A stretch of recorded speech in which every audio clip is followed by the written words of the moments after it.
Hello, and welcome to episode 3 of our AUSMUN 2025 podcast. And I'm Eliza, and I'm joined by our very lovely guest, Director of Logistics, none other than Sarah Ali. So my name is Sarah, as she said, and I'm the Director of Logistics for the upcoming AUSMUN 2025. I'm a junior year biology major. Wow, biology and logistics. That's impressive. So how are you doing today? I'm doing great, thank you. How about you? I'm doing lovely. I am lovely. So my first question for you today is, what inspired you to become Director of Logistics? I would definitely say it's the AUSMUN during my freshman year, which was in 2023.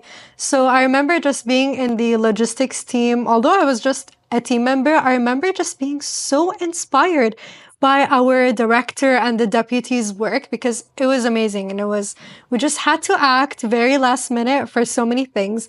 I also got to bond with so many new people and got to meet so many new faces and new personalities, and it just felt really nice. I think that's definitely what inspired me.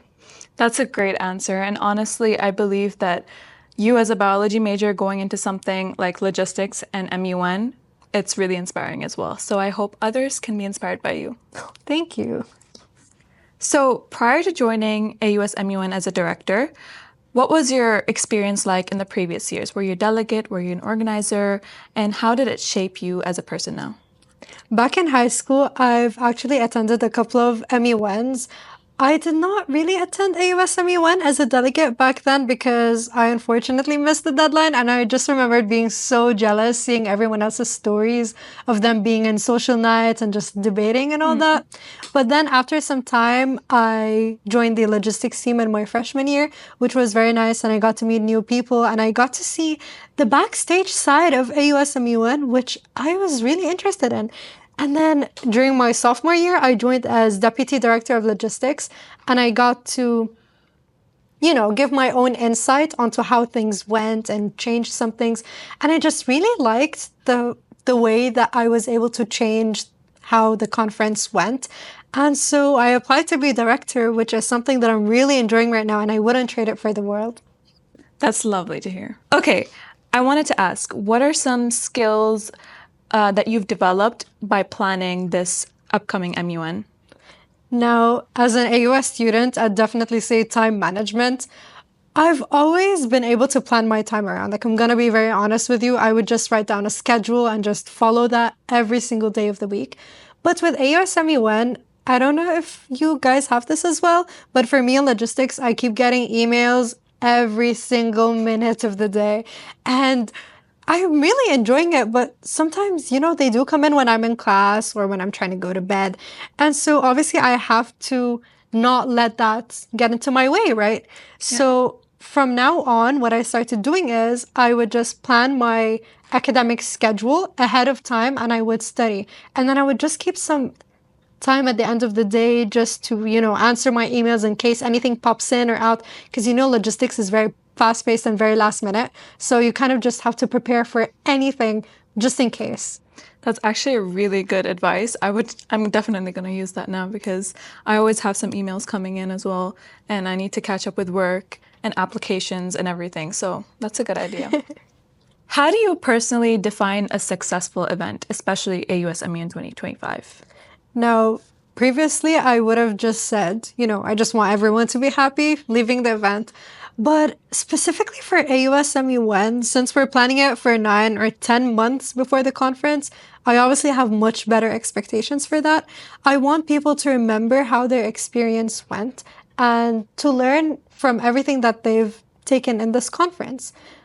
And what matters most to me is the way that our faculty advisors are just so proud of us and they always support us no matter what.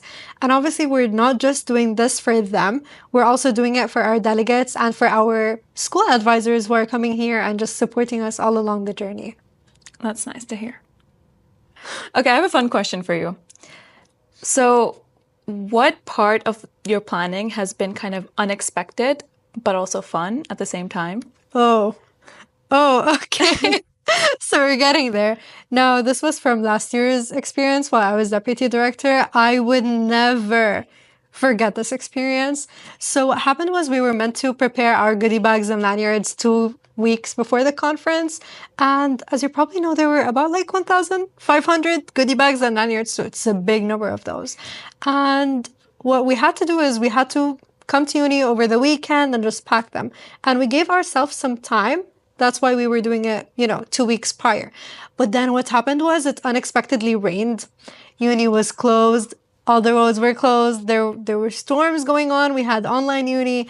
And it was obviously very difficult for everyone to just come and help around. So we had to delay the entire process a week. And as you probably expect, that's a very tight deadline, just a week before the conference, having to pack 1,500 goodie bags, lanyards, preparing everything, especially since some of the printing was affected because we couldn't deliver everything because of the rain. So what happened was, without even asking anyone, so many members of the executive board just volunteered and showed up to help us in packing those things. And our logistics team member took so many shifts, and I'm very grateful for them. And we all just did them in about 2 or 3 days. It just felt so insane. And I really liked the family feeling, the way that we were all just united just to do that. I really love the way that we're all there for each other without even having to ask. I really hope we get to experience that this year as well. Not the rain. Not the rain, not the rain. I did not mean the rain. I meant the family experience. Definitely. Yeah, that sounds really wholesome. Yeah. Okay, so how is it like working with the different departments, specifically media? I'm kidding. Okay, so as I said before, it definitely feels like a family. We're all really close. Actually, one thing that has happened was the way that we just celebrate every birthday together. That's just something that is so cute. I think they're all just very cutie patootie, you know what I mean? Cutie patootie, I like that. Approved. Yeah. Okay. I think that's what I would say. Yeah. So before we wrap this up, what's one piece of advice you would like to give our viewers? Now, I want all our delegates to remember that the conference doesn't end after the third day of AUSMUN. I want them to take forward everything that they learn, whether it is through their debate skills, their public speaking skills, or through their research skills. Actually, even their social and communication skills. I want them to remember the people that they met and all the research that they've done. I want to use their voice to speak for the people who don't have a voice to speak for themselves and to raise awareness about the things that are going on around the world right now. I think that's one very important thing for our delegates. AUSMUN isn't just a 3-day conference. It's a commitment for a lifetime. Wonderful words. Well said. I understand our current DSG, Fahad Mahmood, used to be the director of logistics, and now you are director of logistics. So how does it feel filling in his shoes? Yeah. It honestly feels very reassuring knowing that the previous director is always there to help me whenever I need it. And he also set a very high standard for AUSMUN, I'm not going to lie, and I'm very excited to be able to meet that standard as well this year. Thank you so much for joining us today. I really appreciate your presence, and thank you to our viewers.